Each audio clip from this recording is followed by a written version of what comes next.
हाँ जी, नमस्कार, जय श्री कृष्णा। आज के इस छोटे से वीडियो में हम क्या करेंगे, राज्य की मंत्रिपरिषद को इतना डिटेल में जाकर पढ़ने वाले हैं कि आपको किसी भी टीचर की दोबारा से हेल्प लेने की ज़रूरत नहीं है और साथ ही साथ कोई भी दूसरी बुक पढ़ने की ज़रूरत नहीं पड़ने वाली है। साथ ही साथ इस तरीके से प्रेजेंट करने वाले हैं ताकि आपको दोबारा से जब रिविज़न करने की बारी आए तो कोई ज़्यादा तकलीफ़ लेने की ज़रूरत ना पड़े। फास्ट रिवीजन आपका हो सके, माइंड में बना के आपको सारी चीज़ें प्रेजेंट की जाएगी और बहुत ही प्यारे तरीके से समझाया जाएगा। मुख्यमंत्री का जो टॉपिक है वो आपको अलग से दिया जाएगा ताकि वीडियोस लंबी ना बने, क्योंकि लंबी वीडियोस आप देखना पसंद कम करते हैं। धीरे धीरे हमें इस चीज़ का एहसास हो गया है। तो चलिए स्टार्ट करते हैं अपन बिना किसी टाइम वेस्टिंग के। और थोड़ा सा अपन क्या करेंगे, अपनी लोकल लैंग्वेज जो राजस्थानी भाषा है उसको भी थोड़ा सा बीच में अपन यूज़ करने की कोशिश करेंगे ताकि थोड़ा सा आप और हम कनेक्टेड महसूस करें। ओके, तो सबसे पहले बात करते हैं अपन राज्य मंत्रिपरिषद की। तो ये जो मंत्रिपरिषद जो शब्द है, इस शब्द का शाब्दिक अर्थ क्या होता है? देखो, शब्द से ही पता चल रहा है अपन को। मंत्री परिषद, मंत्रियों का ग्रुप, मंत्रियों का जो समूह होता है, सभी मंत्रियों का जो ग्रुप होता है उसको मंत्रिपरिषद कहा जाता है। पिछले वीडियोज़ में मैं आपको ऑलरेडी अच्छे तरीके से डिटेल में समझा चुका हूँ, लेकिन बस हल्का सा ये है कि केवल और केवल मंत्रिपरिषद से रिलेटेड जितने भी फैक्ट हैं और जो अपनी जो थ्योरी है वो अपन एक जगह करके पढ़ रहे हैं, क्योंकि उसमें पिछले वीडियोज़ में, राज्यपाल वाले वीडियोज़ में हम अपन ने क्या किया था, अलग अलग जगह पे मंत्रिपरिषद का अपन ने चर्चा की थी। तो अपन ने देख लिया कि जो सभी मंत्रियों का जो समूह होता है उसको क्या कहा जाता है, मंत्रिपरिषद कहा जाता है। इसके बाद में बात करते हैं कि राज्य सरकार के जो विभाग होते हैं, इन विभागों के जो राजनीतिक प्रमुख होते हैं वो मंत्री होते हैं। पिछले वीडियोज़ में, राज्यपाल वाले वीडियोज़ में मैंने आपको बताया था कि जो विभाग होते हैं, इन विभागों को कंट्रोल करने के लिए दो प्रकार के मुखिया बैठाए जाते हैं। एक मुखिया तो वो बैठाया जाता है जो कि हम चुनकर भेजते हैं, जो कि हम इलेक्शन के द्वारा चुनकर भेजते हैं, जिसको क्या बोला जाता है, राजनीतिक प्रमुख कहा जाता है उसको। और एक वो होता है जो कि गवर्नमेंट एग्जाम पास करके आता है। ये आमतौर पे जो गवर्नमेंट एग्जाम पास करके आते हैं ये आईएएस अधिकारी होते हैं। ये क्या होते हैं, आईएएस अधिकारी होते हैं। और ये जब विभागों के मुखिया बनते हैं तो इनको प्रशासनिक मुखिया कहा जाता है।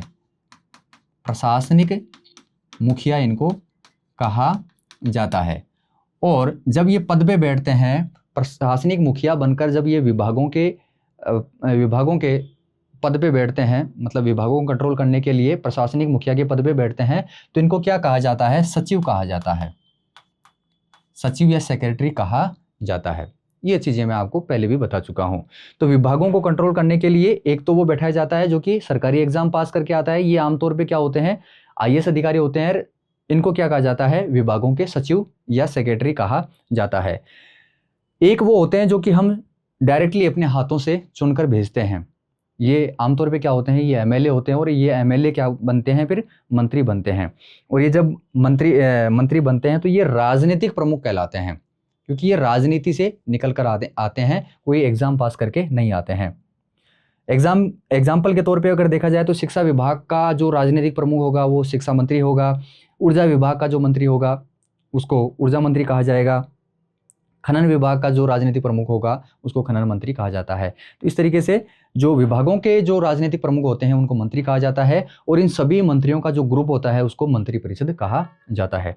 अब आगे बात करते हैं अपन मंत्रियों के श्रेणियों की। मंत्रियों के जो प्रकार होते हैं वो कितने प्रकार होते हैं? तो मंत्रियों के 3 प्रकार होते हैं। पहला प्रकार आपका कैबिनेट मंत्री, दूसरा आपका राज्य मंत्री और तीसरा आपका उप मंत्री। 3 प्रकार के मंत्री होते हैं, कैबिनेट मंत्री, आपका राज्य मंत्री और उप मंत्री। अब ध्यान दो, जो विभाग होते हैं, कई बार क्या होता है, एक मंत्री को पूरे विभाग का कंट्रोल दे दिया जाता है।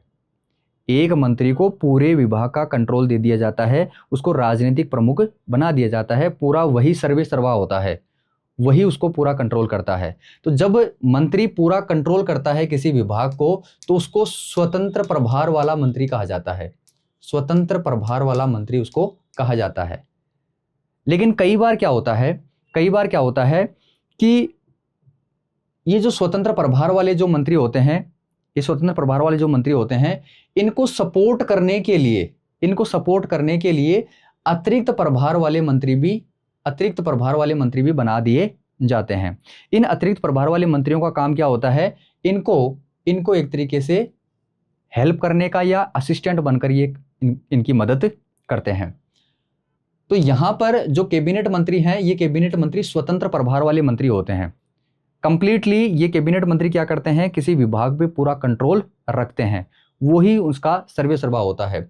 लेकिन राज्य मंत्री क्या होते हैं, राज्य मंत्रियों को कई बार क्या होता है कि स्वतंत्र प्रभार भी दिया जा सकता है, और कई बार क्या होता है इन कैबिनेट मंत्रियों की सहायता के लिए भी लगाया जा सकता है। जरूरी नहीं है कि राज्य मंत्री को हमेशा स्वतंत्र प्रभार दिया जाए, पूरा कंट्रोल उसको दिया जाए। इसके बाद में आते हैं आपके उप मंत्री। उप मंत्रियों का सीधा सा काम यही होता है, इनको कभी भी स्वतंत्र प्रभार नहीं दिया जाता है, पूरा कंट्रोल किसी विभाग का नहीं दिया जाता है। केवल और केवल क्या करते हैं, ये राज्य मंत्री और आपके कैबिनेट मंत्रियों की सहायता करते हैं। अब दिमाग के अंदर प्रश्न आ सकता है कि भाई ये कैबिनेट मंत्री क्या होते हैं, राज्य मंत्री क्या होते हैं और उप मंत्री क्या होते हैं। तो ध्यान दो, सरकार के अंदर, राज्य सरकार के अंदर जो बड़े बड़े विभाग होते हैं, इन बड़े बड़े विभागों पे जो मंत्री बैठाए जाते हैं, इन मंत्रियों को क्या कहा जाएगा, कैबिनेट मंत्री कहा जाता है। और अभी थोड़ी देर पहले अपन ने देखा कि कैबिनेट मंत्रियों को पूर्णतः पूरा प्रभार दिया जाता है, स्वतंत्र प्रभार दिया जाता है, पूरा विभाग केवल एक ही मंत्री के द्वारा कंट्रोल किया जाता है। तो कैबिनेट मंत्री क्या होते हैं, बड़े बड़े विभागों के मंत्री होते हैं। और साथ ही साथ ये जो कैबिनेट मंत्री होते हैं, ये कैबिनेट मंत्री राज्य सरकार के जितने भी फैसले होते हैं, वो फैसले कैबिनेट मंत्रियों के द्वारा ही लिए जाते हैं। तो सीधा सा अपन ऐसे भी बोल सकते हैं कि भाई राज्य सरकार की जो वास्तविक निर्णय लेने की जो संस्था बनती है, वो केवल आपके कैबिनेट मंत्रियों को मिलाकर ही बनती है। यही वो संस्था होती है जो कि राज्य सरकार के सारे फैसले लेती है। राज्य सरकार क्या करने वाली है, क्या नहीं करने वाली है, पूरे फैसले इनके द्वारा ही लिए जाते हैं। इनके बगैर राज्य सरकार नहीं चल सकती। अब बात करते हैं राज्य मंत्रियों की। राज्य मंत्रियों की अगर बात की जाए तो ध्यान दो, इनको स्वतंत्र प्रभार भी दिया जा सकता है या कैबिनेट मंत्रियों की सहायता के लिए भी लगाया जा सकता है। कैबिनेट का ये हिस्सा नहीं होते हैं। ध्यान दीजिए यहाँ पर जो कैबिनेट मंत्री होते हैं, तो कैबिनेट मंत्रियों का जो भी ग्रुप बनता है, जो भी समूह बनता है, उसको मंत्रिमंडल कहा जाता है, या इंग्लिश में उसको क्या बोला जाता है, कैबिनेट कहा जाता है या बोला जाता है। तो कैबिनेट मंत्रियों का जो ग्रुप बनता है उसको क्या बोला जाएगा, कैबिनेट या मंत्रिमंडल। और सभी मंत्री जितने भी प्रकार के ये जो मंत्री हैं, इन मंत्रियों के मिलाने से जो समूह बनता है उसको क्या बोला जाता है, मंत्री परिषद बोला जाता है। ये बहुत ज्यादा इंपॉर्टेंट चीज थी। सभी प्रकार के मंत्रियों को मिलाने से जो ग्रुप बनेगा उसको मंत्री परिषद कहा जाता है। और केवल कैबिनेट मंत्री मैंने आपको बताया कि बड़े बड़े विभागों के जो मंत्री होते हैं, तो इन मंत्रियों के मिलाने से जो समूह बनेगा उसको कैबिनेट या मंत्रिमंडल कहा जाता है, मंत्रिमंडल या कैबिनेट कहा जाता है। तो ये जो राज्य मंत्री होते हैं, ये राज्य मंत्री कैबिनेट का हिस्सा नहीं होते हैं। ये राज्य मंत्री इस मंत्रिमंडल या कैबिनेट का हिस्सा नहीं होते हैं, ये अलग से होते हैं, जिनको कई बार स्वतंत्र प्रभार दिया भी जा सकता है और नहीं भी दिया जा सकता। ओके, तो इनको कैबिनेट मंत्री की सहायता के लिए लगाया जा सकता है या स्वतंत्र प्रभार दिया जा सकता है। साथ ही साथ ये जो मंत्रिमंडल की या कैबिनेट की जो बैठक होती है, इस बैठक में राज्य मंत्री को आमंत्रित नहीं किया जाता है। आमतौर पे, सामान्य तौर पे इन राज्य मंत्रियों को जब ये कैबिनेट की बैठक होती है या मंत्रिमंडल की जब बैठक होती है तो उसमें नहीं बुलाया जाता है।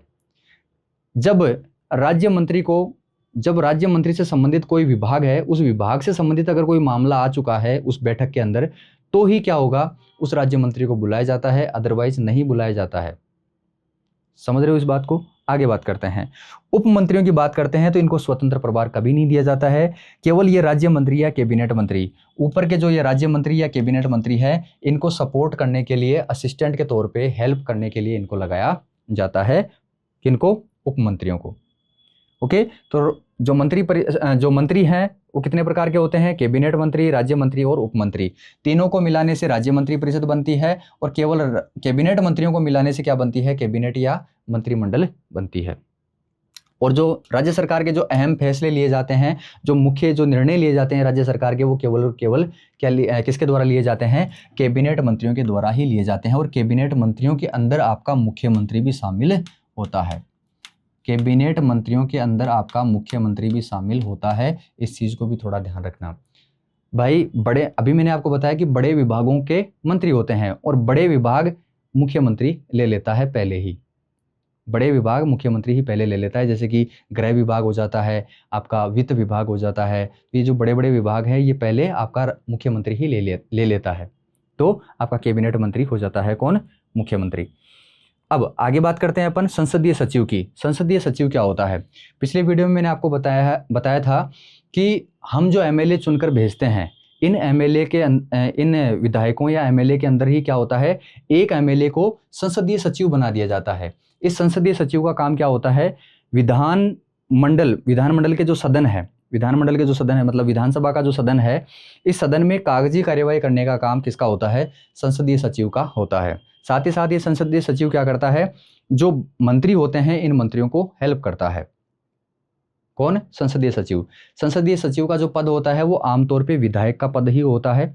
विधायक को ही संसदीय सचिव बनाया जाता है। तो आमतौर पे विधायक को सौंपा जाने वाला यह राजनीतिक पद है। इसके पास कोई स्पेशल कोई विभाग नहीं होता है। जिस तरीके से मंत्रियों के पास विभाग होते हैं उस तरीके से संसदीय सचिव के पास कोई विभाग नहीं होता है। इसका काम क्या होता है? मुख्यमंत्री और मंत्रियों की राजनीतिक जो कार्य होते हैं इन राजनीतिक कार्यों में मदद करने का काम होता है। साथ ही साथ सदन के अंदर फाइलें, मीटिंग और रिपोर्ट संभालने का काम भी इसका होता है। ये बहुत ज़्यादा इंपॉर्टेंट है, याद रखना, एग्जाम में पूछा जा चुका है लेकिन दोबारा से भी पूछा जा सकता है कि संसदीय सचिव की नियुक्ति और शपथ किसके द्वारा की जाती है और दी जाती है? नियुक्ति किसके द्वारा की जाती है? मुख्यमंत्री के द्वारा। और शपथ किसके समक्ष लेता है? ये मुख्यमंत्री के समक्ष लेता है। शपथ कौन दिलवाता है? संसदीय सचिव को मुख्यमंत्री दिलवाता है। आगे बात करते हैं, मंत्रिपरिषद की अंतिम श्रेणी में आते हैं ये। संसदीय सचिव मंत्रिपरिषद की अंतिम श्रेणी में आते हैं। ध्यान दीजिए, अभी अपन ने देखा कि मंत्रियों की श्रेणियों में 3 अपन ने मुख्य देखे, तो चौथी श्रेणी आपकी संसदीय सचिव आप गिन सकते हो। लेकिन आमतौर पे क्या है कि ये जो मंत्रियों की श्रेणी है उसमें संसदीय सचिव आपके काउंट नहीं किए जाते हैं। केवल और केवल जो 3 मंत्री होते हैं, 3 प्रकार के जो मंत्री होते हैं, इन्हीं को श्रेणियों के अंदर गिना जाता है। वैसे अगर देखना चाहो तो आप देख सकते हो कि मंत्रिपरिषद की अंतिम श्रेणी में संसदीय सचिव को ऐड कर सकते हो। संसदीय सचिव और राज्य मंत्री का जो पद है, जब 1952 में हमारी राजस्थान की पहली विधानसभा गठित होती है तो उस टाइम पे संसदीय सचिव का पद नहीं हुआ करता था और साथ ही साथ राज्य मंत्री का पद भी नहीं हुआ करता था। ये राज्य मंत्री का पद और संसदीय सचिव का पद उस टाइम पे नहीं हुआ करता था। कब? 1952 में। लेकिन जब चौथी विधानसभा गठित होती है हमारे राजस्थान में, तो उस चौथी विधानसभा में क्या होता है? इन दोनों प्रकार के पदों की व्यवस्था कर दी जाती है। अब ये चौथी विधानसभा कब गठित होती है, इस टाइम पे मुख्यमंत्री कौन था, ये सारी चीज़ें अपन विधानमंडल वाले टॉपिक में अच्छे से करेंगे। आगे बात करते हैं अपन मंत्रिपरिषद की संरचना की बात करते हैं। तो संरचना तो वो मैंने आपको बता दी कि भाई कैबिनेट मंत्री, राज्य मंत्री और आपके उप मंत्री मिलके क्या बनाते हैं? मंत्रिपरिषद बनाते हैं। और मंत्रिमंडल किनके द्वारा बनाई जाती है? कैबिनेट मंत्रियों को मिलाकर। कैबिनेट मंत्रियों का जो ग्रुप बनेगा उससे आपकी कैबिनेट बनेगी या मंत्रिमंडल बनेगी। संविधान में उल्लेख की अगर बात करें तो हमारी जो लोकसभा के अंदर या भारत सरकार की जो केंद्रीय मंत्रिपरिषद होती है, इसका उल्लेख अनुच्छेद नंबर 76 में दे रखा है। और राज्य की जो मंत्रिपरिषद होती है, राज्य सरकार की जो मंत्रिपरिषद होती है, उसका उल्लेख अनुच्छेद 163 में कर रखा है। अनुच्छेद मैंने आपको ऑलरेडी याद करवा दिया है। डीजे में कौन बैठा हुआ है? राजा बैठा हुआ है, राज्यपाल बैठा हुआ है। किसके साथ? अपनी मंत्रिपरिषद के साथ।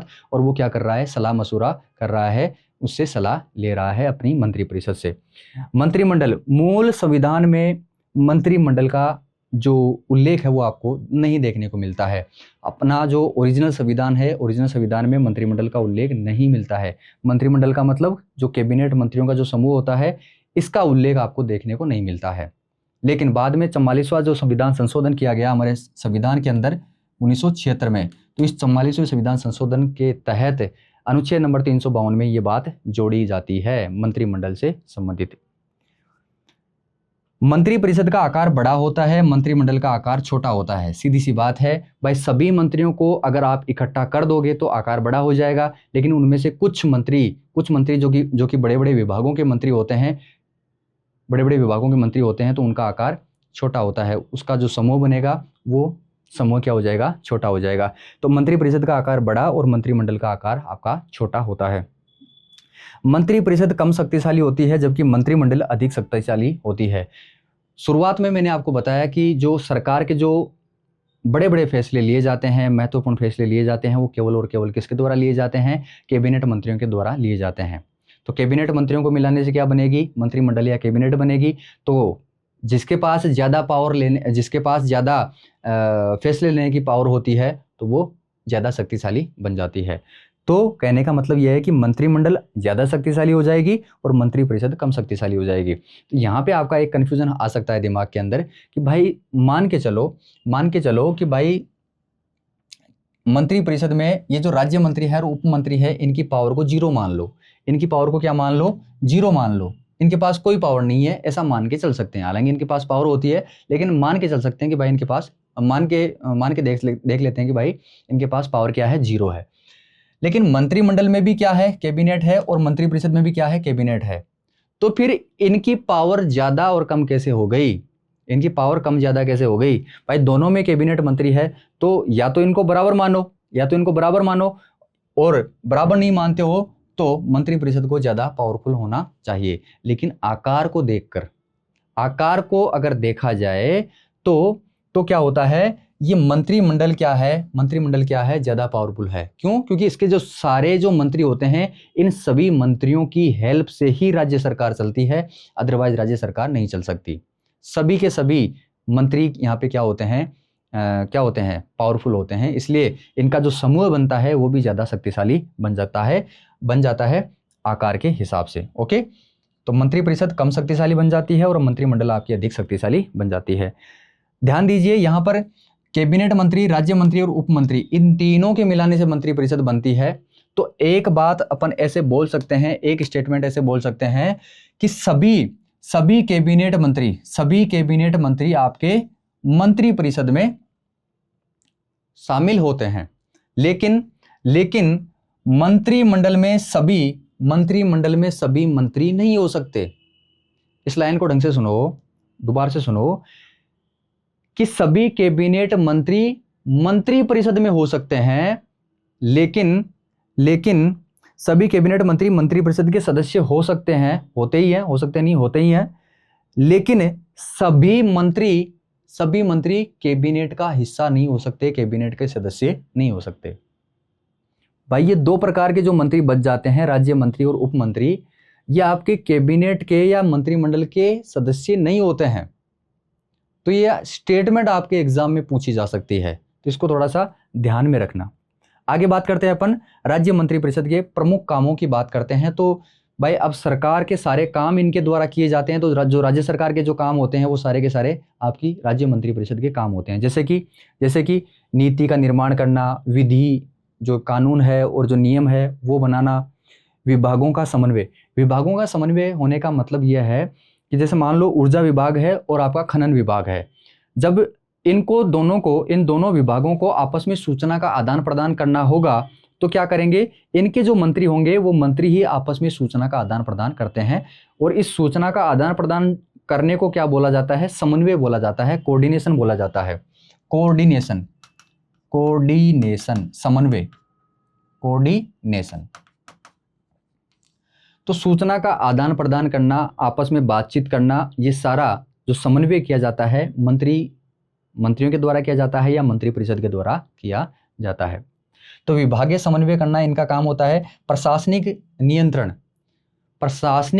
मतलब जो प्रशासन संभालने वाले जो सरकारी आदमी होते हैं, इन सरकारी आदमियों को कंट्रोल करने का काम, इनको निर्देश देने का काम मंत्रियों का होता है या मंत्रिपरिषद का होता है। कार्मिक प्रशासन मतलब जो सरकारी जो कर्मचारी होते हैं, सरकारी जितने भी कर्मचारी होते हैं, एक तो ये आपका आईएएस अधिकारी को, वो जो आपका सचिव बैठता है, उस सचिव को कंट्रोल करने का काम मंत्री का होता है। साथ ही साथ बाकी के जो कर्मचारी बच जाते हैं, जो कार्मिक बच जाते हैं, उनको कंट्रोल करने का काम भी आपका किसका होता है? मंत्रिपरिषद का होता है। कानूनों को क्रियान्वयन या लागू करने का काम भी मंत्रिपरिषद का होता है। बजट तैयार करना, प्रत्येक विभाग का बजट तैयार करवाना और उस बजट को विधानसभा के अंदर पास करवाना, ये काम भी मंत्रिपरिषद का होता है। राज्य सरकार कितना खर्चा करेगी, इसका निर्धारण करना भी राज्य मंत्रिपरिषद का होता है। राज्य की जनता के ऊपर कितना टैक्स लगाना है, किस तरीके से वसूली करनी है, इसका निर्धारण भी राज्य की मंत्रिपरिषद के द्वारा किया जाता है। साथ ही साथ राज्यपाल से संबंधित काम भी मंत्रिपरिषद के द्वारा किए जाते हैं। पिछले वीडियो में जब अपन ने राज्यपाल पढ़ा था, तो राज्यपाल में अपन ने बहुत अच्छे तरीके से डिटेल में देखा था कि राज्यपाल के द्वारा बहुत सारी नियुक्तियां की जाती है। तो राज्यपाल अपनी मर्जी से नियुक्ति नहीं करता है, राज्यपाल को सलाह दी जाती है। ये सलाह किसके द्वारा दी जाती है? राज्य की मंत्रिपरिषद के द्वारा दी जाती है। तो राज्य के अंदर जो उच्च पदों पे जो नियुक्ति होती है, इस नियुक्ति में राज्यपाल को सलाह देने का काम राज्य की मंत्रिपरिषद का होता है। और राज्यपाल का जो अभिभाषण तैयार किया जाता है, वो भी मंत्रिपरिषद के द्वारा किया जाता है। राज्यपाल वाले टॉपिक में मैंने आपको बताया था कि राज्यपाल क्या करता है, प्रत्येक वर्ष जो पहला जो सत्र होता है विधानसभा का, विधानमंडल का जो पहला सत्र होता है, इस पहले सत्र में राज्यपाल क्या करता है? अभिभाषण देता है। क्या करता है? अभिभाषण देता है, स्पीच देता है। और इस स्पीच में राज्य सरकार पिछली साल जो उपलब्धियां प्राप्त करती है, जैसे कि मान लो कि शिक्षा में सुधार हो गया है, क्राइम पे कंट्रोल हो गया है, बाकी जितनी भी उपलब्धियां हैं छोटी मोटी, वो सारी गिन गिना के एक लिस्ट में डाल दी जाती है और वो लिस्ट पकड़ा दी जाती है किसको? राज्यपाल को। राज्यपाल क्या करता है? विधानसभा में उसको उल्टी कर देता है, जैसा उसको बोला जाता है वैसा वो कर देता है। तो इस प्रोसेस को क्या बोला जाता है? अभिभाषण देने की प्रोसेस कहा जाता है। तो ये अभिभाषण तैयार करने का जो काम होता है, राज्यपाल का जो अभिभाषण होता है, ये किसके द्वारा तैयार किया जाता है? मंत्रिपरिषद के द्वारा किया जाता है। विधायकों के जो प्रश्न होते हैं, इन प्रश्नों के उत्तर देने का काम भी किसका होता है? राज्य की मंत्रिपरिषद का होता है। ध्यान दीजिए, पिछले वीडियो में मैंने आपको बताया कि सरकार वही चलाएगा, हमारे राजस्थान में सरकार वही चला पाएगा जिसके पास बहुमत होगा। और बहुमत होने का मतलब यह है कि जिस मुख्यमंत्री के पास 101 से ज़्यादा, जिस पार्टी के पास या जिस मुख्यमंत्री के पास क्या होंगे? 101 से ज़्यादा विधायक अपनी तरफ होंगे। और 101 का मतलब यह है कि उसके पास बहुमत है, उसके पास क्या है? बहुमत है। तो अब 101 के बाद में 200 में से जितने भी विधायक बच जाते हैं, जैसे कि 99 विधायक बच जाते हैं, तो ये 99 विधायक क्या बनते हैं? ये विपक्ष के विधायक होते हैं।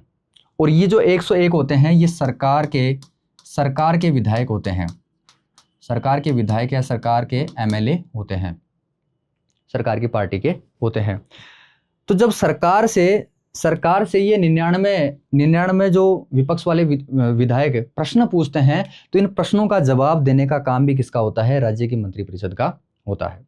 तो ये राज्य मंत्रिपरिषद के जो प्रमुख काम थे वो अपन ने देख लिए हैं। इसके बाद में अपन बात करते हैं राज्यपाल और मंत्रिपरिषद।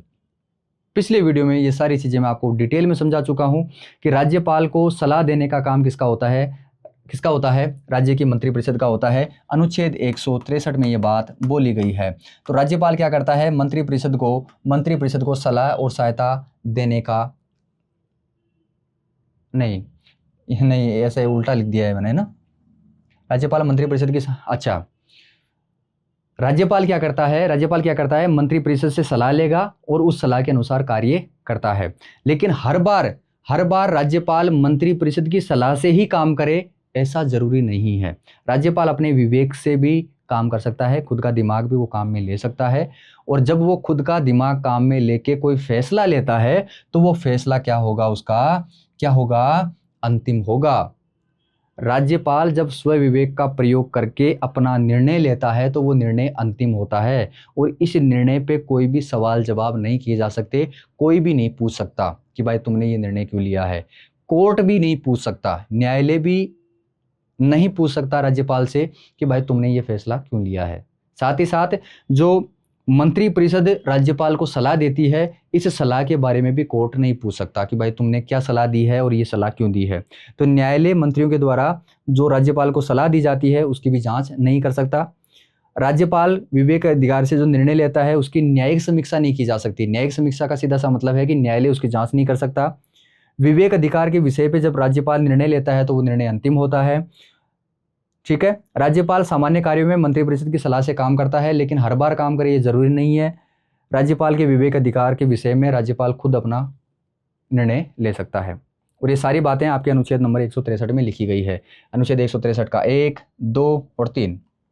आगे बात करते हैं मंत्रियों की नियुक्ति की। तो ध्यान दो, मंत्रियों की नियुक्ति सीधी सी बात है, अपन ने राज्यपाल वाले टॉपिक में देखा था कि राज्यपाल के द्वारा मंत्रियों की नियुक्ति की जाती है, लेकिन मंत्रियों की जो नियुक्ति की जाती है वो राज्यपाल अपनी मर्जी से नहीं कर सकता। किससे पूछता है? मुख्यमंत्री से पूछता है। तो मुख्यमंत्री क्या करता है? मुख्यमंत्री क्या करता है? मंत्रियों का चयन करता है कि कौन से विभाग में कौन से मंत्री को बैठाना है। तो इसकी पूरी एक लिस्ट बनाता है। वो लिस्ट किसको सौंप देता है? राज्यपाल को सौंप देता है। और राज्यपाल क्या करता है? मुख्यमंत्री की सलाह से सभी मंत्रियों की नियुक्ति करता है। साथ ही साथ मुख्यमंत्री की नियुक्ति भी किसके द्वारा की जाती है? राज्यपाल के द्वारा की जाती है। ये चीजें भी अपन राज्यपाल वाले टॉपिक में पढ़ चुके हैं। मंत्रिपरिषद के सदस्यों की संख्या कितनी होगी? मंत्रिपरिषद के सदस्यों की संख्या कितनी होगी? मंत्रिपरिषद में कितने सदस्य होंगे, कितने मंत्री होंगे, इसका निर्णय केवल और केवल मुख्यमंत्री के द्वारा निर्धारित किया जाता है। राज्यपाल का कोई इंटरफेरेंस इसके अंदर नहीं होता है। राज्यपाल कोई हस्तक्षेप नहीं करता है। भाई देखो, जब जनता सवाल पूछती है तो वो सीधा किससे पूछती है? मुख्यमंत्री से पूछती है। तो मुख्यमंत्री को ये पूरी पावर दे रखी है कि मेरी सरकार के अंदर जितने भी मंत्री होंगे, कौन से मंत्री होंगे और कौन से विभाग में कौन सा मंत्री बैठेगा, ये पूरी स्वतंत्रता किसके पास है? मुख्यमंत्री के पास है। लेकिन एक बार चयन करने के बाद में उनकी नियुक्ति किसके हाथों से करवाई जाती है? राज्यपाल के द्वारा करवाई जाती है। तो अब ये जो संख्या है, कितने मंत्री होंगे, इसका निर्धारण भी कौन करता है? मुख्यमंत्री करता है। 15 होंगे, 20 होंगे, 25 होंगे, 30 होंगे, कितने होंगे, ये पूरा कंट्रोल किसका होता है? मुख्यमंत्री का होता है। अब होता क्या था कि जब ये 91वां संविधान संशोधन आया, तो इस 91वें संविधान संशोधन के तहत क्या हुआ कि इनकी संख्या का निर्धारण हो गया। संख्या की निर्धारण हो गया। पहले क्या होता था कि मुख्यमंत्री अपने एमएलए को, भाई देखो ये जो 101 जो एमएलए इसके पास होते हैं, बहुमत वाले जो एमएलए होते हैं इसके पास 101 या 101 से ज़्यादा जो एमएलए या विधायक होते हैं, इनको संतुष्ट करने के लिए क्या किया जाता था? पहले मुख्यमंत्री बहुत सारे लोगों को मंत्री बना दिया करता था। भाई मंत्री बनना एक तरीके से एमएलए के लिए बहुत बड़ी उपलब्धि है। हर आदमी ये चाहता है कि भाई मैं एमएलए बनूं और एमएलए बनने के बाद में मंत्री बनूं, तो ये बहुत बड़ी अचीवमेंट होती है। तो हर विधायक क्या कहता है कि भाई मुझे मंत्री बनाओ, नहीं तो मैं क्या कर दूंगा? पार्टी छोड़ के चला जाऊंगा। भाई पार्टी छोड़ के जैसे वो चला जाएगा, अब जैसे 101 विधायक हैं, इन 101 विधायकों में से अगर एक आदमी भी छोड़ के चला गया तो उसका तो बहुमत खत्म हो गया। और जैसे ही बहुमत खत्म हुआ तो क्या हो जाएगा? उसकी सरकार गिर जाएगी और वो मुख्यमंत्री के पद से हट जाएगा। हालांकि एक मंत्री नहीं जा सकता, उसके खिलाफ कार्यवाही होती है। वो कार्यवाही भी अभी आपको इसी वीडियो में बताएंगे। तो कुल मिला के बात यह है कि उनको संतुष्ट रखना मुख्यमंत्री की जिम्मेदारी होती है। अब इनको संतुष्ट रखने के लिए क्या किया जाता था? पहले बहुत सारे एमएलए को क्या बना दिया जाता था? मंत्री बना दिया जाता था। जिससे क्या होती थी कि अव्यवस्था बहुत ज्यादा हो जाया करती थी। अव्यवस्था इसलिए होती थी कि जैसे मान लो एक विभाग है, इस विभाग में 3 मंत्री लगा दिए, अब 3 मंत्रियों को तीनों मंत्रियों से पूछना पड़ता था कि भाई ये काम करना है कि नहीं करना है। अब एक आदमी होगा तो उससे हाँ या ना का जवाब जल्दी मिल जाता है, लेकिन 3 मंत्रियों से पूछ के ये काम करना थोड़ा सा एक जटिल प्रोसेस हो जाती है। तो एक बड़ा ये मैटर बन जाता था।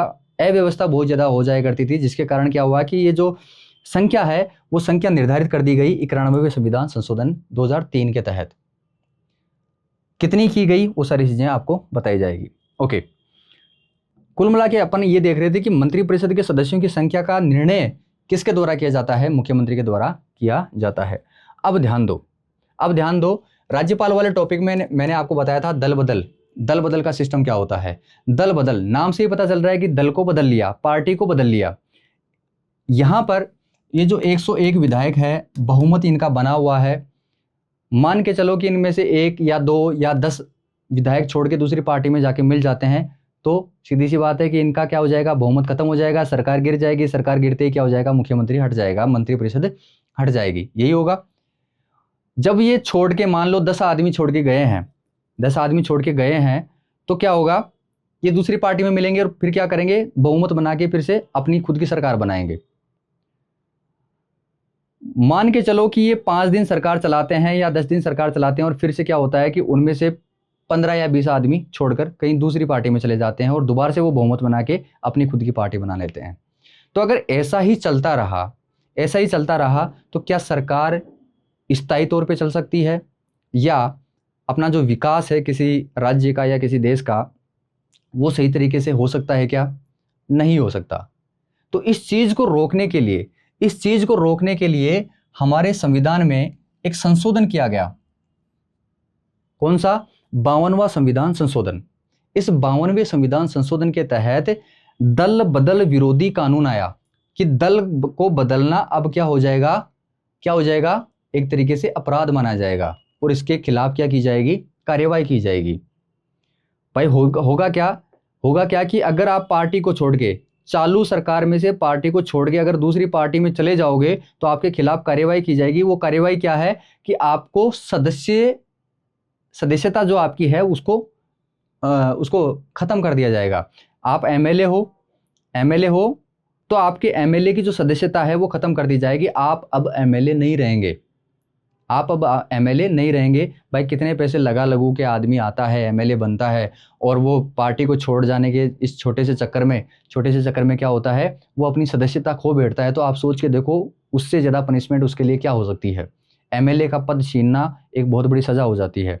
तो 52वें संविधान संशोधन के तहत क्या हुआ कि हमारे संविधान के अंदर 10वीं अनुसूची जोड़ी गई और इस 10वीं अनुसूची को क्या कहा जाता है, दल बदल विरोधी कानून कहा जाता है। इस 10वीं अनुसूची को ही क्या कहा जाता है, दल बदल विरोधी कानून कहा जाता है। दल को बदलने से रोकने के लिए विरोधी कानून आता है, जिसके तहत क्या हुआ कि अगर 1/3 सदस्य अगर एक साथ छोड़कर जाते हैं तो वो बच सकते हैं, उनके खिलाफ कार्यवाही नहीं की जाएगी। लेकिन अगर 1/3 से एक भी कम हो गया तो उन सब के खिलाफ कार्यवाही की जाएगी। अब ये 1/3 वाला सिस्टम आपको समझ में नहीं आया होगा। हालांकि अगर आपने राज्यपाल वाला टॉपिक अगर हमारा देखा है तो आपको समझ में आ जाएगा। अगर नहीं आया है तो दोबारा से मैं बता देता हूँ। देखो, अगर मान के चलो 99 विधायक किसी पार्टी के पास हैं, तो इनका 1/3 कितना होगा, 1/3 कितना होगा, तीसरा हिस्सा कितना होता है, 33।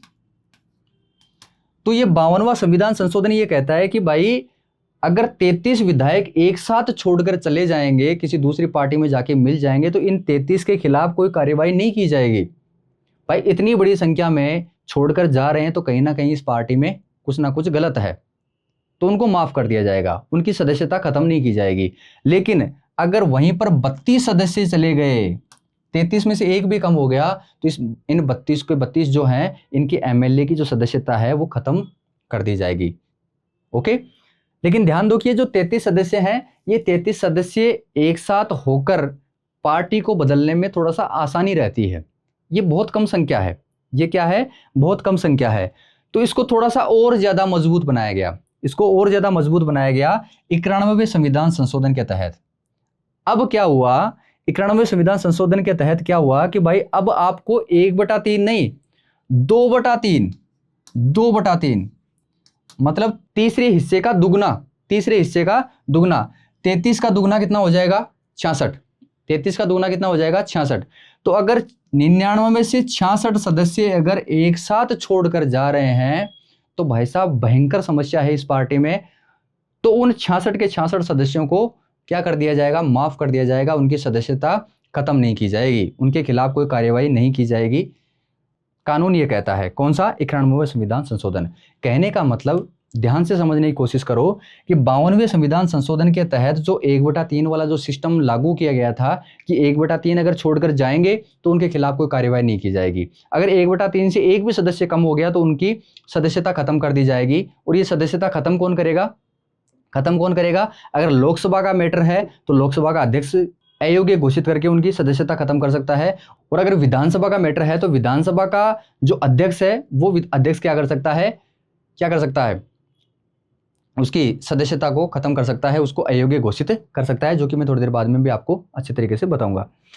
तो कहने का मतलब यह है कि 52वें संविधान संशोधन के तहत जो 1/3 का जो सिस्टम था, वो सिस्टम इसको और ज्यादा मजबूत कर दिया गया 1/3 को खत्म करके। कौन से संविधान संशोधन के तहत? 91वें संविधान संशोधन के तहत, जिसमें अब 2/3 सदस्य अगर एक साथ जाते हैं किसी पार्टी को छोड़कर तो क्या हो जाएंगे? उनको माफ कर दिया जाएगा, वो अयोग्य घोषित नहीं हो पाएंगे, उनको अयोग्य घोषित नहीं किया जाएगा। ओके, तो यहां तक अपन ने दल बदल वाला पूरा सिस्टम अपन ने देख लिया है बहुत अच्छे तरीके से।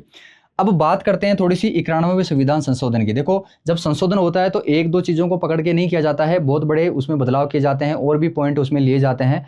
तो 91वें संविधान संशोधन के अंदर एक तो ये हुआ कि भाई जो पहले 1/3 वाला सिस्टम था उसको खत्म करके 2/3 लागू किया गया। और साथ ही साथ क्या हुआ, जो मंत्रियों की जो संख्या है उसको भी निर्धारित किया गया।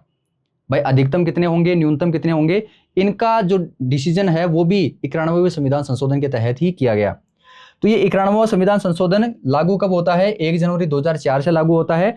और अधिकतम मंत्री हमारे राज्य में किसी भी राज्य में अधिकतम मंत्री कितने हो सकते हैं? विधानसभा सीटों के 15%। विधानसभा सीटों के 15%। अगर राजस्थान के संदर्भ में अगर बात करें अपन, तो देखो राजस्थान में टोटल विधानसभा की सीटें कितनी है? 200 हैं। राजस्थान में विधानसभा की टोटल सीटें कितनी है? 200 है। और इन 200 का अगर 15% अगर अपन निकालें तो ध्यान दो, 15/100, 2 0 से 2 0 कैंसिल हो जाते हैं, 15 को 2 से गुणा करोगे तो कितना हो जाएगा? 30। तो हमारी राजस्थान की विधानसभा में अधिकतम कितने मंत्री हो सकते हैं? 30 हो सकते हैं। राजस्थान में अधिकतम 30 हो सकते हैं। और इन 30 में आपका मुख्यमंत्री भी शामिल होता है। मुख्यमंत्री सहित होता है ये। विधानसभा सीटों का 15%। राजस्थान के संदर्भ में बात की जाए तो राजस्थान की जो विधानसभा है, इस विधानसभा में अधिकतम मंत्री कितने हो सकते हैं? 30 हो सकते हैं। इन 30 में आपका एक मुख्यमंत्री भी शामिल होता है। न्यूनतम की अगर बात की जाए, कम से कम कितने होने चाहिए? 12।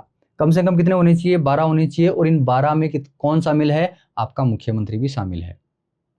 12 से कम नहीं हो सकते और 30 से ज्यादा नहीं हो सकते। राजस्थान के संदर्भ में 12 से कम नहीं हो सकते और 30 से ज्यादा नहीं हो सकते। और दोनों बार में आपका क्या है? मुख्यमंत्री शामिल होता है। कई बार क्या होता है, कई राज्यों में जहां पर विधानसभा की सीटें 40 से भी कम है, तो वहां पर ये जो न्यूनतम वाला जो सिस्टम है उसको घटा के कितना कर दिया गया है? 10। भाई जिस विधानसभा में 40 से ज्यादा सीटें हैं, चाहे वो कितनी भी हो, उनका 15% क्या हो सकता है? अधिकतम मंत्री हो सकते हैं। लेकिन जहां पर 40 से भी कम हो, तो देखो अगर 40 ही मान के चलो, एक बार अगर मैं 40 ही मानकर चलता हूं तो 40 का 15% कितना होता है? 1 0 से 1 0, 5 और 3, तो ये तो कितने हो गए? केवल 6 ही मंत्री हुए। जबकि अपन ने क्या देखा कि न्यूनतम कितने होने चाहिए? 12। तो यहां पर यह सिस्टम लागू किया गया 91वें संविधान संशोधन के तहत कि भाई जिन राज्यों में 40 से भी कम सीटें हैं विधानसभा की, वहां पर कम से कम 10 तो होने ही चाहिए। वहां पर फिर ये 15% वाला सिस्टम लागू नहीं होगा। ओके, इस चीज का ध्यान रखना, ये पॉइंट बहुत ही ज्यादा इंपॉर्टेंट है। और ध्यान रखना, ये 52वां संविधान संशोधन के तहत ही हमारा दल बदल विरोधी कानून आता है, जिसमें जो 1/3 वाला जो सिस्टम था उस सिस्टम को हटा के 91वें संविधान संशोधन के तहत 2/3 किया गया था। एग्जाम में पूछा जाता है ये प्रश्न। ओके, और साथ ही साथ 91वें संविधान संशोधन के तहत और भी चीजें अपनी चेंज की गई हमारे राज्य में। वो क्या है कि जो मंत्रियों की संख्या, जो अधिकतम संख्या और जो न्यूनतम संख्या है, वो भी इनके द्वारा डिसाइड की जाती है। अधिकतम कितने होते हैं? विधानसभा का 15%। राजस्थान के संदर्भ में अगर बात करें तो 200 का 15% अगर निकालोगे तो कितना हो जाएगा? 30। इन 30 में क्या है? आपका मुख्यमंत्री भी शामिल है। साथ ही साथ आपके न्यूनतम की अगर बात की जाए तो 12 मंत्री होने चाहिए, कम से कम 12 होने चाहिए।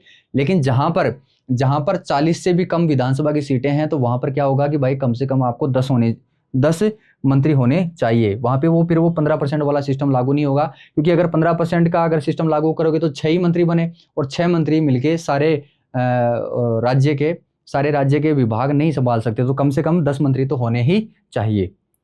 आगे बात करते हैं दल बदल से संबंधित और तो यहाँ पे 52वां संविधान संशोधन और जो 91वां संविधान संशोधन है, ये दोनों ही दल बदल से संबंधित है। दोनों में ही दल बदल की बात की गई है। 52वें संविधान संशोधन के तहत तो क्या हुआ था कि दल बदल विरोधी कानून आता है और साथ ही साथ 1/3 का सिस्टम लागू किया जाता है। लेकिन बाद में क्या होता है, 91वें संविधान संशोधन के तहत 1/3 सिस्टम को हटा के 2/3 सिस्टम लागू किया गया था।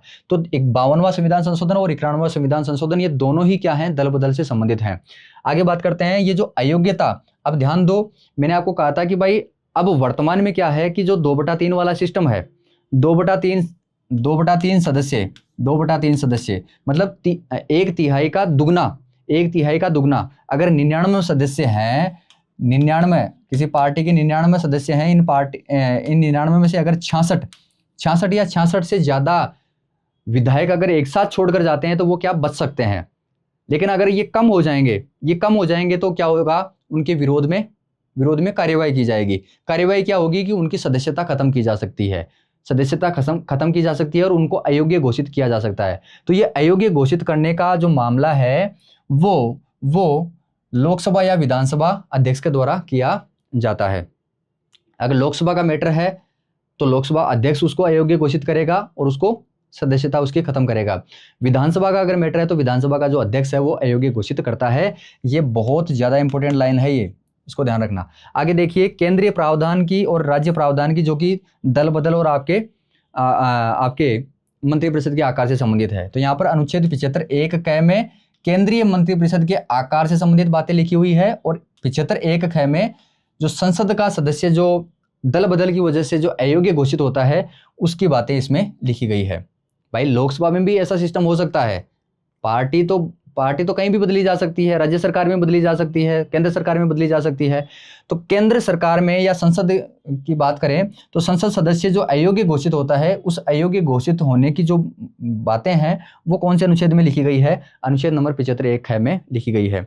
164 1 क में राज्य के मंत्रिपरिषद का आकार दिया गया है, और साथ ही साथ अनुच्छेद 164 1 ख में क्या दिया गया है, राज्य विधायिका का जो सदस्य अयोग्य घोषित होता है दल बदल के आधार पे, उसका ये वर्णन इसमें, उल्लेख इसमें दिया गया है। ओके, ये सिंपल सी बातें हैं। आगे बात करते हैं अपन मंत्रियों की उत्तरदायित्व की बात करते हैं। तो 3 प्रकार के उत्तरदायित्व होते हैं, एक तो आपका सामूहिक उत्तरदायित्व होता है, एक आपका व्यक्तिगत, और आपका विधिक उत्तरदायित्व। यहाँ पर एक छोटी सी बात याद रख लो, आपको सारी चीजें समझ में आ जाएगी। उत्तरदायित्व का मतलब यह है कि भाई जो जिसको अंतिम रूप से हटा सकता है, जो जिसको अंतिम रूप से पद से हटा सकता है, वो उसी के प्रति उत्तरदायी होता है। अब यहां पर देखो, सबसे पहले बात करते हैं अपन सामूहिक रूप से। बात किसकी हो रही है, मंत्रियों की। तो सामूहिक रूप, मंत्रियों का समूह है, मंत्रियों का समूह क्या बनता है, मंत्रिपरिषद। तो मंत्रिपरिषद विधानसभा के प्रति क्या होती है, सामूहिक रूप से उत्तरदायी होती है।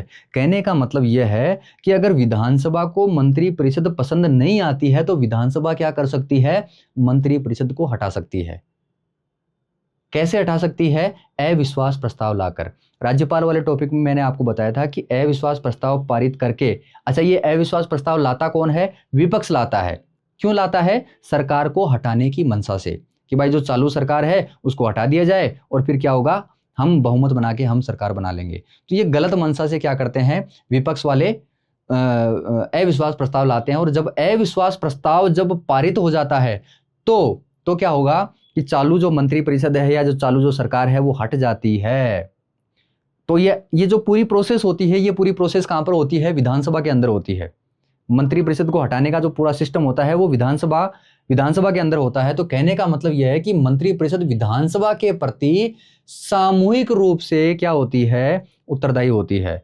अंतिम रूप से मंत्रिपरिषद को कौन हटा सकता है, कौन हटा सकती है, विधानसभा हटा सकती है। इसलिए सामूहिक रूप से विधानसभा के प्रति उत्तरदायी होती है कौन, मंत्रिपरिषद। ओके, अब ध्यान दो, जो कैबिनेट का जो निर्णय लिया जाता है, प्रत्येक मंत्री का ये दायित्व होता है, ये जिम्मेदारी होती है कि भाई कैबिनेट मंत्री जो निर्णय लेगा उस निर्णय पे वो सारे मंत्री क्या करेंगे, सहमति देंगे। अगर सहमति नहीं देते हैं या उसको सपोर्ट नहीं करते हैं कैबिनेट मंत्री के फैसले को, तो भाई उनको त्यागपत्र देना पड़ेगा।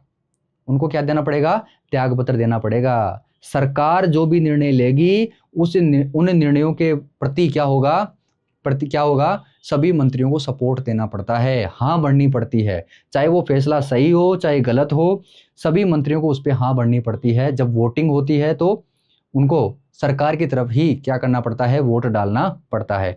अगर वो सहमत नहीं है तो भाई मंत्री का पद छोड़ दो, तुम त्यागपत्र दे दो, ये सिफारिश की जाती है। अच्छा, ये सिफारिश करता कौन है फिर इनको हटाने की? करता कौन है? मुख्यमंत्री करता है। किससे करता है? राज्यपाल से। राज्यपाल से कहता है कि भाई इस मंत्री को हटा दो, ये मेरी बात नहीं मान रहा है। ओके, आगे बात करते हैं व्यक्तिगत तौर पे। व्यक्तिगत तौर का मतलब है कि पर्सनल तौर पे अकेला मंत्री किसके प्रति उत्तरदायी होता है? राज्यपाल के प्रति उत्तरदायी होता है। राज्यपाल वाले टॉपिक में मैंने आपको बार बार चीख के बताया है कि भाई राज्यपाल मंत्री को हटा सकता है, राज्यपाल किसी भी मंत्री को हटा सकता है, लेकिन अपनी मर्जी से नहीं हटा सकता। अपनी मर्जी से नहीं हटा सकता। क्या होता है, वो मुख्यमंत्री से सलाह लेता है, और अगर मुख्यमंत्री कह दे कि भाई इस मंत्री को हटा दो, तो राज्यपाल क्या करता है? उससे त्यागपत्र मांग सकता है। तो व्यक्तिगत तौर पे, पर्सनल तौर पे अकेले मंत्री को कौन हटा सकता है? राज्यपाल हटा सकता है। तो व्यक्तिगत उत्तरदायित्व की अगर बात करें, मंत्रियों की व्यक्तिगत उत्तरदायित्व की अगर बात करें, तो वो किसके प्रति उत्तरदायी होते हैं? राज्यपाल के प्रति उत्तरदायी होते हैं। और सामूहिक रूप से अगर देखा जाए तो वो किसके प्रति उत्तरदायी होते हैं? विधानसभा के प्रति उत्तरदायी होते हैं। कहने का मतलब, अगर सभी मंत्रियों को एक साथ हटाना हो तो वो विधानसभा हटाएगी, और अगर किसी एक मंत्री को हटाना होगा तो वो कौन हटाएगा? राज्यपाल हटाएगा। और मैंने आपको शुरुआत में बताया कि भाई जो जिसको हटा सकता है वो उसके प्रति उत्तरदायी होता है, बस इतना सा याद रख लो। ओके, विधिक उत्तरदायित्व मतलब कानूनी रूप से उत्तरदायी। कानूनी रूप से अगर उत्तरदायित्व की अगर बात करें तो मंत्री जब तक अपने पद पे हैं तब तक जो भी निर्णय लेते हैं तो इन निर्णयों के लिए कानूनी रूप से उत्तरदायी नहीं होते हैं। मंत्री अपने पद पे रहते हुए कोई भी निर्णय लेते हैं तो न्यायालय कभी नहीं पूछ सकता, कानून कभी भी उनको रोक नहीं सकता। कानूनी रूप से या विधिक रूप से वो उत्तरदायी नहीं होते हैं। कौन? मुख्यमंत्री। तो सामूहिक रूप से उत्तरदायी होते हैं विधानसभा के सभी मंत्री, और व्यक्तिगत तौर पे किसके होते हैं? राज्यपाल के होते हैं। और कानूनी रूप से वो किसी के प्रति उत्तरदायी नहीं होते हैं। कानूनी रूप से वो कोई भी अगर निर्णय लेते हैं तो कानून उनको रोक नहीं सकता, कोई भी न्यायालय रोक नहीं सकता। शपथ की बात करें तो मंत्रियों को शपथ किसके द्वारा दिलवाई जाती है? राज्यपाल के द्वारा दिलवाई जाती है। और ये शपथ किसकी लेते हैं? पद और गोपनीयता की शपथ लेते हैं कि भाई हम जो भी हम काम करेंगे, सरकार से संबंधित जो भी काम करेंगे तो हम गोपनीय रखेंगे, हम गोपनीय रखेंगे। ऐसे नहीं कि आज जो भी डिस्कशन हुआ उसको सोशल मीडिया पे डाल दिया और भाई बता दिया कि हमने आज डिस्कशन किया है, ऐसा नहीं। गोपनीयता रखी जाएगी। और अपने पद की, भाई पद पे रह के मैं सारी चीज़ें जो भी है मैं अपनी जनता की भलाई के लिए करूँगा, जो भी चीज़ें होती है। तो पद और गोपनीयता की शपथ ली जाती है किसके द्वारा? मंत्री के द्वारा। मंत्रियों की शपथ का जो प्रारूप है वो अनुसूची 3 में उल्लेखित है। मंत्रियों की शपथ का प्रारूप अनुसूची 3 में उल्लेखित है। ये बहुत इंपॉर्टेंट लाइन है ये एग्जाम के हिसाब से, तो याद रखना है इस चीज को। मंत्रियों के पद की योग्यता की अगर बात करें तो कम से कम भाई 25 वर्ष की उम्र तो होनी चाहिए अगर किसी व्यक्ति को क्या बनना है? मंत्री बनना है। ध्यान दीजिए, एमएलए की उम्र भी 25 वर्ष होती है। एमएलए बनने के लिए भी 25 वर्ष की उम्र होती है। और एमएलए अधिकतम आमतौर पे एमएलए को ही क्या बनाया जाता है? मंत्री बनाया जाता है। हालांकि विधानसभा के विधान परिषद के सदस्य को भी मंत्री बनाया जा सकता है। विधान परिषद के सदस्य को भी मंत्री बनाया जा सकता है, लेकिन आमतौर पे क्या होता है कि विधानसभा के सदस्य या एमएलए को ही मंत्री बनाया जाता है। अब हालांकि विधान परिषद के सदस्यों की जो आयु होती है वो ज़्यादा होती है, लेकिन कम से कम 25 वर्ष जो कि विधानसभा सदस्य की उम्र है वो तो कम से कम होनी ही चाहिए। इसलिए अगर आपसे एग्जाम में पूछ लिया जाए कि भाई मंत्री बनने के लिए कम से कम कितनी उम्र होनी चाहिए, तो वो होनी चाहिए कितनी? 25 वर्ष। विधानसभा या विधान परिषद का सदस्य मंत्री बन सकता है। विधानसभा या विधान परिषद दोनों का कोई भी अगर किसी एक सदन का सदस्य है तो वो मंत्री बन सकता है। एक छूट और है, अगर वो वर्तमान में कोई भी व्यक्ति, जैसे मैं भी क्या कर सकता हूं अभी भजनलाल की सरकार में मंत्री बन सकता हूं अगर भजनलाल चाहे तो, लेकिन मुझे अगले 6 महीने में क्या करना पड़ेगा? विधानसभा या विधान परिषद का सदस्य बनना पड़ेगा। अगर मैं नहीं बन पाया तो क्या होगा भाई साहब, मेरे को मंत्री परिषद से हटा दिया जाएगा। सदस्य न होने पे 6 माह में सदस्यता लेना जरूरी है, अन्यथा क्या होगा, मेरे को मंत्री का पद छोड़ना पड़ेगा। कोई भी आदमी, बाहर का आदमी क्या बन सकता है, मंत्री बन सकता है, लेकिन 6 महीने के अंदर अंदर या तो वो विधानसभा का सदस्य बन जाए या विधान परिषद का सदस्य बन जाए, ये जरूरी होता है। अगर वो नहीं बन पाया 6 महीने में तो उसको पद छोड़ना पड़ेगा। आगे बात करते हैं अपन, वेतन की बात करें, इनकी सैलरी की अगर बात करें मंत्रियों की, तो राज्य विधानमंडल के द्वारा इनकी सैलरी डिसाइड की जाती है। राज्य की जो विधानमंडल है, विधानसभा और विधान परिषद है, और जो राज्यपाल है, ये मिलके क्या करते हैं मंत्रियों की सैलरी डिसाइड करते हैं। 2019 1 अप्रैल 2019 में इनकी जो सैलरी है वो क्या कर दी गई, संशोधित कर दी गई। पहले इनकी सैलरी कम हुआ करती थी, लेकिन 2019 से इनकी सैलरी क्या बढ़ा दी गई। जैसे कि मुख्यमंत्री की वर्तमान में सैलरी 75,000 रुपये है, उप मुख्यमंत्री की 65,000 रुपये है, कैबिनेट मंत्री की 65,000 रुपये, राज्य मंत्री की 62,000 रुपये, विधानसभा अध्यक्ष की 70 और विधायक की कितनी है 40,000 रुपये। एक एमएलए को केवल 40,000 रुपये मिलते हैं। क्या ये सैलरी इनफ है? नहीं है, लेकिन इनको सैलरी से मतलब ही नहीं होता है, इनको सैलरी से बिल्कुल भी मतलब नहीं होता है। ओके, आगे बात करते हैं। कार्यकाल की बात करें तो इनका सामान्यतः कार्यकाल कितने साल का होता है? 5 साल का। कहने का मतलब जितने साल सरकार चलती है और जब तक चुनाव दोबारा से नहीं होते तब तक इनका कार्यकाल रहता है। लेकिन आमतौर पे क्या होता है कि जो सरकारें होती है वो 5 साल तक चल जाती है, इसलिए सामान्य कार्यकाल इनका कितना होता है? 5 साल का होता है। राज्यपाल जब तक चाहेगा तब तक क्या होगा, मंत्री अपने पद पे बैठा हुआ रहेगा। राज्यपाल जब तक चाहेगा मंत्री अपने पद पे बैठा हुआ रहेगा। राज्यपाल का जिस दिन दिमाग घूमा, हालांकि राज्यपाल का दिमाग घूमने से भी कुछ नहीं होगा, जिस दिन मुख्यमंत्री का दिमाग घूम गया उस दिन क्या हो गया, अपने पद से हट जाएगा। लेकिन ये लाइन संविधान के अंदर इस तरीके से लिखी गई है कि राज्यपाल के प्रसाद पर्यंत ही जो मंत्री होता है वो अपने पद पे बैठा हुआ रहता है। ओके, आगे बात करते हैं। मुख्यमंत्री का त्यागपत्र पूरी मंत्री परिषद का त्यागपत्र माना जाता है। ध्यान दीजिए, अगर मैं मेरी मर्जी के नीचे कर्मचारी लगाऊंगा तो मैं उनको कभी भी हटा भी सकता हूं, और साथ ही साथ जिस दिन मैं चला गया उस दिन मेरे द्वारा सेलेक्ट किए गए सभी मंत्री मेरे साथ चले जाएंगे। क्यों? क्योंकि मैंने उनको सेलेक्ट, मेरे द्वारा किए गए हैं वो सारे सेलेक्ट, मैंने ही उनको चुना है।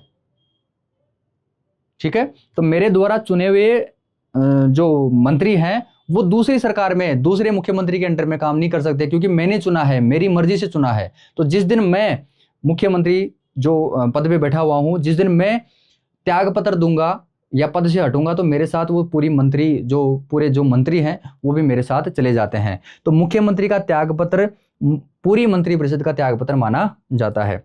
राष्ट्रपति शासन घोषणा, जिस दिन, ये चीजें मैं राज्यपाल वाले टॉपिक में बता चुका हूं कि जिस दिन राष्ट्रपति शासन की घोषणा होती है उस दिन क्या होता है, विधानसभा की मीटिंगें निलंबित हो जाती है। विधानसभा निलंबित हो जाती है, एक तरीके से सस्पेंड हो जाती है, रुक जाती है मीटिंग। लेकिन जब ये जो राष्ट्रपति शासन पारित हो जाता है तो पारित होते ही क्या होता है कि भाई विधानसभा भंग हो जाती है, और विधानसभा भंग होने का सीधा सा मतलब यह है कि भाई चुनाव अब क्या होंगे, दोबारा से होंगे। मुख्यमंत्री से अगर मतभेद हो जाता है, किसी मंत्री का अगर मुख्यमंत्री से क्या हो जाता है, झगड़ा हो जाता है, तो क्या होगा, मुख्यमंत्री क्या कर सकता है, उस मंत्री से त्यागपत्र मांग सकता है। अगर उनका तालमेल नहीं बैठ रहा है, मंत्री और मुख्यमंत्री का तालमेल नहीं बैठ रहा है, तो मुख्यमंत्री उस मंत्री से त्यागपत्र मांग सकता है। लेकिन डायरेक्टली तो सीधी सी बात है, डायरेक्टली तो मांगता नहीं है, वो राज्यपाल को कहता है, राज्यपाल उससे त्यागपत्र ले लेता है। तो मुख्यमंत्री से मतभेद की स्थिति में वह मंत्री से त्यागपत्र मांग सकता है या बर्खास्तगी की सिफारिश कर सकता है। अगर वो त्यागपत्र ना दे तो उसको जबरदस्ती हटाया जा सकता है, और जबरदस्ती हटाने को क्या बोला जाता है, बर्खास्त बोला जाता है। तो ये बर्खास्तगी की सिफारिश भी कर सकता है कौन, मुख्यमंत्री। ओके, तो कुल मिला के अपन ने मंत्री परिषद वाला टॉपिक बहुत अच्छे तरीके से डिटेल में, बहुत ही शानदार तरीके से समझ लिया है। याद करने वाली चीजें इनमें नहीं थी, बस इतना सा याद रखना कि वो जो 52वां और जो 91वां संविधान संशोधन है उनको थोड़ा सा अच्छे से और देख लेना। हालांकि मैंने कोई डाउट नहीं छोड़ा है, लेकिन फिर भी एक बार थोड़ा सा हल्के सा दोबारा से रिवाइज कर लेना। ये सारी चीज़ें आपको एज इट इज ऐसे कैसे प्रोवाइड करवा दी जाएगी। और थोड़ा सा यार वीडियो को लाइक कर दिया करो, सब्सक्राइब कर दिया करो चैनल को, इसमें कोई पैसा नहीं लगता है, आपके लिए फ्री में मेहनत करते हैं, फ्री में मेहनत करते हैं। इतना सब कुछ पूरा सेटअप लगा रखा है, 10-12 लाख रुपए लगा रखे हैं। आपसे केवल इतना मांग रहे हैं कि भाई लाइक कर दिया करें वीडियो को, और अगर आपको अच्छा हमारी मेहनत अच्छी लगती है तो किसी अपने सगे संबंधी को भेज भी सकते हैं, शेयर भी कर सकते हैं। इससे क्या होगा कि फ्री में उनकी मदद हो जाएगी। तो मिलते हैं अपने नेक्स्ट वीडियो में बहुत ही शानदार टॉपिक के साथ। कौन सा टॉपिक है अपना? मुख्यमंत्री वाला। तो मुख्यमंत्री को बहुत शानदार तरीके से आपको डिटेल में समझाया जाएगा। हालांकि उसमें समझाने वाली चीज़ें तो नहीं है, लेकिन आपको सारी चीज़ें इस तरीके से बताई जाएगी कि आपको दोबारा से किसी किताब की हेल्प लेने की ज़रूरत नहीं पड़ेगी। तो मिलते हैं अपने नेक्स्ट टॉपिक में, तब तक के लिए ख्याल रखिए, पढ़ते रहिए। जय हिंद, वंदे मातरम।